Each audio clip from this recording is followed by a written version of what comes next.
Oh my god, is there one gear not down? Holy shit, he only has one gear down. This is a funny video for me because it's a mix between a viral debrief and the plane spotter's commentary, some of which is wrong, but you'll see what I mean. Uh-oh, we were about to leave, but let's call our ATC man. Where is he going? 573 on the grid, we're now looking like 2 for takeoff. Okay, well, we're gonna let Maryland go. There's something afoot. There is something So afoot. the 1219 want to turn in, now looking like 2, line up and wait. Short delay for initial spacing. Can I get a briefing? Oh, there it is. What is that? It looks like he's on a go-around. Oh my god, is there one gear not down? Holy shit, he only has one gear down. Whoa! Holy crap, this is out of Vegas, I believe. I don't understand why they haven't scrambled more equipment. He's doing a flyby, that's what it is. ATC man? Okay, I'm just gonna leave that one alone. Shout out to all these plane spotters because not only is this guy out there, but it looks like there's a few other out there that are recording all these planes. Without all of you out there watching these planes as they come in, it would make this series a lot harder for me to do, and it would have a lot more sunburn because I sunburned in like 30 minutes. So thank you for all you do out there. But listen to what he's saying right here. He's doing a flyby, that's what it is. That's partially right. Here's the thing, this plane was coming out of Vegas, and as it was coming out of Vegas, if they were to have a gear malfunction there on their departure, they would have stayed in Vegas and dumped some fuel or done whatever they needed to do in order to land. Since they made it all the way out to Atlanta, what it means is they didn't notice or have any indication that there was any gear problems until they got over to the runway. And as they got over to the runway, they get funneled in to a path in order to get ready to land. And if you start doing things that require the hydraulics, like on a lot of planes, the flaps, which are the things that come out the back of the wings that allow us to fly slower, which we need for takeoff and landing, if those start to malfunction, it could impact your gear. It depends on the hydraulic system and the plane and things like that, but it can have an impact on your landing gear. So it's possible that one of two things occurred. One possibility is they started moving their flaps, and in doing so realized that there was a possible problem in a hydraulic system. The other possibility is the flaps are moving fine and it was just a gear problem and they put their gear down really high up and then realized that there was a bad indication. My guess is since they seem pretty high up, and again it's hard to tell with the zooming of the lenses and all that, it's hard to tell how far out or up they are, but typically you're going to be putting your gear down a couple thousand feet over the ground, but you wouldn't be putting your gear down if you're really, really far away from the airport. But it's kind of hard to tell with the distance and the zoom lenses exactly how far away they are. My guess would be they started putting the flaps down, realized there was an issue, and then wanted to check and see if the gear would come down. Obviously you need that. And the thing is, when we put our landing gear down, we get an indication on our plane, and it's different for every plane. Some just have a bunch of green lights that indicate all the gear is locked in place. On my plane, for example, something like this shows up indicating all of the gear is properly down and locked. Now, if the pilots got an indication that the flaps weren't working properly or that the gear weren't down, they would advise air traffic control. The problem is that when you get into an airport, you've been funneled in. So planes are coming from all over the place and they start to get funneled in and they get sequenced for a specific runway. As you get sequenced, there's planes all around you, and that's why we need air traffic control, especially in a place like Atlanta, which is extremely busy. So as those planes start to get funneled in, if you were to have a problem, instead of trying to break you off in the middle of this large line where there are other planes also coming from all over, it's easier a lot of times for you to just fly your path and just not descend all the way. So they might say something like descend 1,000 feet or maintain your current altitude, and they'll do that, and then they'll get you over the runway, and then they'll break you off and back into a normal pattern. That gives them a little time and a place to find to slot you in. So a lot of times if you declare an emergency or you say, hey, we can't continue our approach, they'll say maintain your altitude or maintain 5,000 or 2,000 or whatever altitude you're close to. That will give you a chance to start working on checklists to resolve that problem while you maintain altitude and come back around and try again. Because when you get a malfunction like this, you immediately grab this book called a QRH. It's on the planes. It looks something like this. Inside that book, what you have is a bunch of steps that the engineers who helped design this plane, who are wildly smart, and what they've done is made a checklist of a sequence of order to do things in order to resolve whatever problem you might have. So if you have a situation where a landing gear isn't coming down, you find the section that talks about landing gear. There will be something explaining that exact problem that you have, and then you will look at that checklist and follow it step by step. The thing is, they don't want pilots coming up with their own system of how to resolve problems. They want you to work as a team, so you're going to have one pilot who's flying and working the radios. The other pilot is going to have that book in their lap. Depending on the plane, sometimes it is electronic checklist, but they're going to have that checklist on the computer screen or that book, and they're going to be going step by step and doing each thing as instructed from that manual in order to resolve the problem. And that's because the engineers understand this plane backwards and forwards, and they've made it so simple that someone as smart as me can figure out how to do just about anything to fix a problem. So while this guy isn't technically wrong when he says this, He's doing a flyby, that's what it is. it's probably more that they're just holding in line in order to resolve their problem with their landing gear, and they're not going to have them descend really low to the ground because they know their gear's not down. There's no reason to get low to the ground at this point while they try to resolve their problem. So that's kind of the situation right now. I don't think he's doing a flyby at this stage.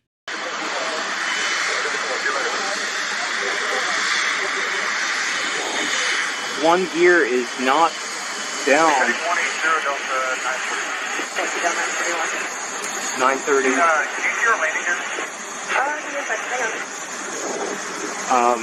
I can see one.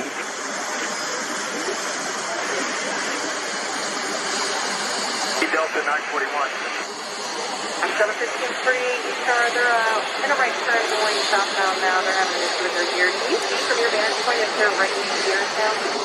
Is he right next to my airplane? The right-hand gear is not down. Oh, no, I see the top of his airplane. Okay, I'm sorry. Delta 1548, York, for land on 99300 left. I don't think it's all the way down. 1548, clear to land on 9 right. Yeah, dude, his right gear is not down. Here, cross my 9 left, taxi to 5. Oh my God, we've got ourselves an emergency, a taxi pretty significant one. The 941, we can't see from our vantage point at this time, but we can bring you in for a low approach if you want to do that. We can That's have a what better we look. just did. So that wasn't a low approach. I think it was just exactly like what I said. They were trying to work out the problem of what it is. Now, this plane spotter is thinking this is a major deal, and it is. I mean, having your landing gear not come down, I've had it happen to me before twice. Once was in flight school. We had a bad indication, but I didn't know that, and I thought, uh-oh, this is a problem.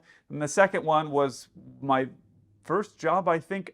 It was an airline that's now closed that had some terrible maintenance things, and we had an indication that the gear wasn't down.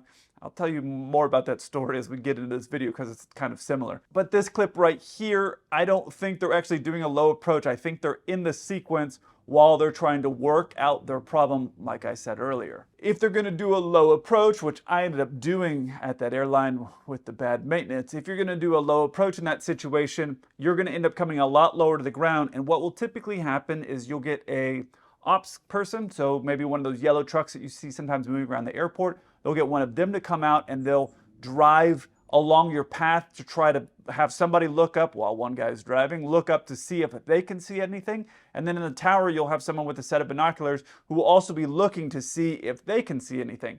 The problem is, even if they see that your gear is down, they won't say, hey, 100% you're good to land, because they don't want to take that responsibility. Ask me how I know. The other problem is if this were to be a very low approach right here, the plane is going to be screaming at you. The reason the plane's going to be screaming is because the gear's not locked down and you're in a landing configuration or a partial landing configuration, and the plane doesn't want you to land. It's a safety protocol that's been set up, and so if you're not in a proper landing configuration but you're doing things like getting low to the ground or going slow, your plane will start screaming to you, so you don't forget to do that. I know pilots who have forgot to put their gear down, and they get nicknames like Wheels Up and then their name. So if your name is Fred, they'll call you Wheels Up Fred. It's not a good nickname. Remember, these planes don't have an unlimited amount of times that they can come back in and do these flybys, because this plane's already done its flight from Las Vegas out to Atlanta. Now we have extra fuel for contingency, like going around weather, or contingency where the airport weather is bad, so you need to go to another airport. So they have some extra juice to keep flying, but it's not like an unlimited amount of fuel. If they had done this in, let's say, Las Vegas, and they had time, like the flight time going all the way over to Atlanta, they'd have hours that they could try to resolve this problem. They've already completed their flight, so there's only a couple times they're going to be able to do this before they're going to have to land, one way or the other. So people up there are feverishly working to try to resolve this problem, and I'm sure the pilots are very aware that they need to get this landing gear down, otherwise it's going to be a rough day. Flight radar 24 to real-life reconciliation reveals our emergency aircraft, Delta 941, with the gear problem. They're going to fly around for what appears to be a low pass so the tower can observe it. I can already tell you the gear is not down. Where are they? Land runway 9 left. He is joining the final now, but I'll let you know when he gets a little closer. Oh, he's coming in on 9 left. Copy, Fire Chief. Oh, look, he's got it. Oh, his gear is down now. I'll be damned. It looks like they might have cranked it down. Now, this comment about cranking the gear down is funny to me because I actually had to crank the gear down on one of my planes. In that flight, we were flying this 9-seater aircraft, I think it was. We were flying into Dulles in Washington, D.C., and we're flying in there, and we have this indication that the gear wasn't going down, and it was a known problem on this plane. And there was this crankshaft, and now keep in mind this 9-seater jet, or 9-seater, sorry, not jet, propeller plane, had no door between the flight deck and the people, so everybody could see everything that I was doing and they were doing, and I realized that most people don't ever have access to see what pilots are doing up there. So I ended up getting up out of my seat, and it was the middle of winter, and you know how much I love the cold, and we had just flown out of the Northeast. I had like 3 layers, including a jacket and a beanie on, and I get this crank handle, and I'm literally cranking this thing around to get the gear to go down. And I look over at one of the passengers, and they're just like looking at me, and then they're just looking out the window. Like they're not impressed or curious at all what I'm doing. And I'm thinking, why are you not freaking out right now? And I realized they don't know what we normally do because there's normally a door there. So maybe they think it's normal for us to be up there just cranking the gear down like it's a World War II plane. Anyway, I'm in there cranking this thing to finally get the indication. We do this low pass, and they say, it looks down, but we can't be sure. Go ahead and land. And so we just said, well, we don't really have any other choice. I've cranked this thing for as many times as we can get it. We're not getting an indication of that it's working, and they see the gears down, so we'll just go ahead and try. But these bigger planes like this, there's no cranking of the gear like that. It's just not how it works. A lot of times what happens is you do a bunch of things, push a bunch of buttons in a particular sequence, and the gear will free fall out because these are very heavy landing gears. So they will free fall out, and then depending on the plane, either the wind will push it in and lock it, or the free fall will lock it into place. So that's how it works on these bigger jets, but I did have to crank it down, and it was not fun, and I was very sweaty and with a bunch of clothes on, and then it was very cold when I got outside. Don't be cranking gear down. It's definitely no fun. Whether or not it will still be worthy of landing on, we don't know. 1630, we're going to set you up for 27 left. If we have an emergency inbound at 9 left, we're probably going to close that runway. So as you can, make 2 left turns. It's going to close the runway. Short of runway 27 right at Mike 16. Yeah, the traffic's on a 5-mile final landing runway 9 left, and I'm going to have out 5 follow them down the runway. Copy that, yeah. If they get disabled on the runway, we're going to close it, but if they get off the runway, we'll just have them follow. Delta 941, tower wind 290 at 8, runway 9 left, clear to land. That's them.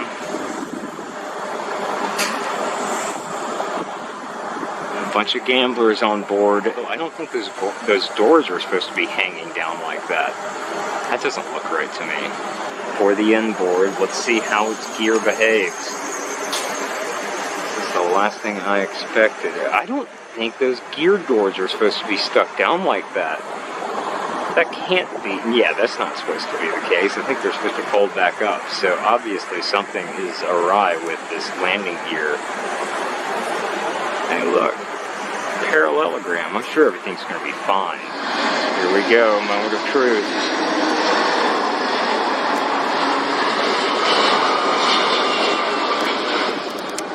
Sorry for the shakies, always floating. Oh, I think he popped a tire. Crap. Oh, something's wrong. Yeah.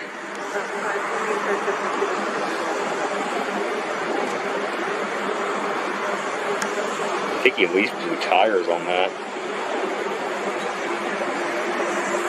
But everybody's okay. Oh yeah, I can still see smoke coming from that right gear. Oh my. Oh, the gear's on fire!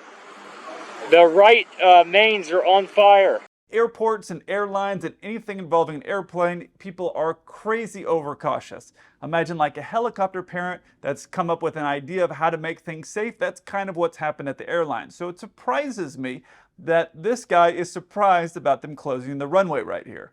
Oh sweet, it's gonna close the runway. Airports are always going to close the runway whenever there's a plane that's doing any type of abnormal landing, including having to get the gear cranked down. They're going to do a thing where they close that runway and they're going to roll fire trucks. Now, if you're smart, you're going to make an announcement to the passengers and say, hey, as a precautionary thing, we have fire trucks that are going to be meeting us during landing, so you might see them on the sides of the aircraft. It's nothing to worry about. Just pay attention and listen to your flight attendants. You will make that announcement so the people who are nervous flyers or not nervous flyers, when they look out their window and see a couple of fire trucks racing up next to them, they're not freaking out. So then people will also be quiet instead of getting on their phones and listening to their flight attendants in the event that you do need to do an evacuation.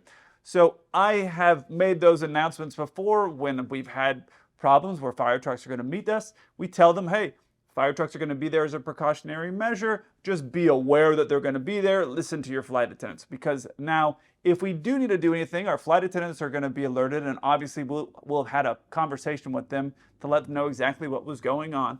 But now people will be listening to their flight attendants if something goes on. As for him talking about the gear door hanging down like this, I suspect they probably did a manual gear extension, and that's probably what forced the gear doors to just stay down like this. It does create some extra drag, not really a big deal, but I do think he's right. That's not normal. I don't know the systems of this aircraft. I've never flown it, and I'm not going to do a bunch of research to figure out which system, hydraulic system, those doors are connected to, because it's not really relevant. But then the guy does talk about the guy floating down the runway. And here would be my thought process if I was flying that plane and we had a gear which we were pretty sure was down but didn't want to go down. I would want to make as soft of a landing as I possibly could. And when you're doing that, sometimes what you do is you end up floating. And you could say, welcome to Float City when you do that. But my point is that you're not going to want to do a normal firm landing because you're thinking, maybe it's not fully locked in place. Hey, let's make it gentle just so we can kind of lock it in place. You're going to want to kind of think of it like that. Now, when those things drop out, they drop out pretty firm. So they usually are going to be down and locked. But that would be my thought process. Hey, let's make this a nice soft landing. And then you saw it start smoking. Now the smoke at the end, I have no idea what's causing that. The right gear obviously has been having some problems, so it could be something where the brakes are locked up on it, or who knows. But clearly this gear is misbehaving badly. All right, let's see how this thing ends.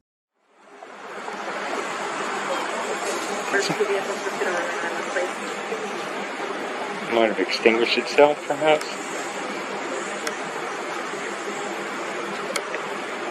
We'll start runway 9, let's close, thank you. Oh, there's our heroes. Let's spray that freaking So the tire 1630 from Mike 16 cross runway 27 right, oh, hold this for the runway is 27 going to left, be it's shut going to be a down little for while a longer while. still.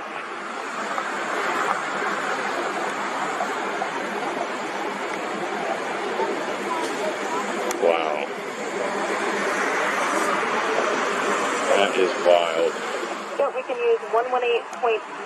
Oh, they want to use a discrete frequency. 941, if you want to communicate with the emergency vehicles, you can switch over to 118.65 and talk to them.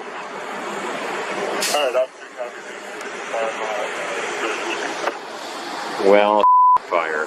This guy's upset because they're using a discrete frequency. Oh, they want to use a discrete frequency. Now, I've never heard of it being called a discrete frequency. What's happening is they're on tower frequency right now, which is really busy. And so the controllers are still having to run that airport and give instructions, and people are checking on. So what they're doing is putting them on a separate, let's say, phone line, and so they can just free flow talk back and forth.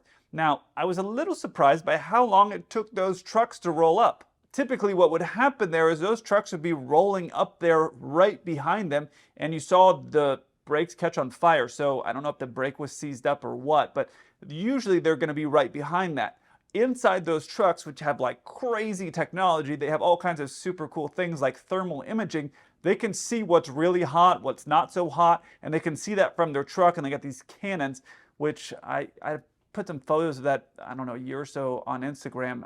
I would love to shoot one of those because it looks like a lot of fun, and I'm still a boy at heart. So they're able to come up behind there and from the safety of those trucks actually direct their hoses to spray something that could be on fire. It looks like the brakes actually extinguished, so there's really no reason for them to spray it down if it's probably cooling down just fine right now. Thank you again to the ATC men and women that do their jobs to keep us safe in the sky. I look forward to hearing from you. Until then, keep the blue side up.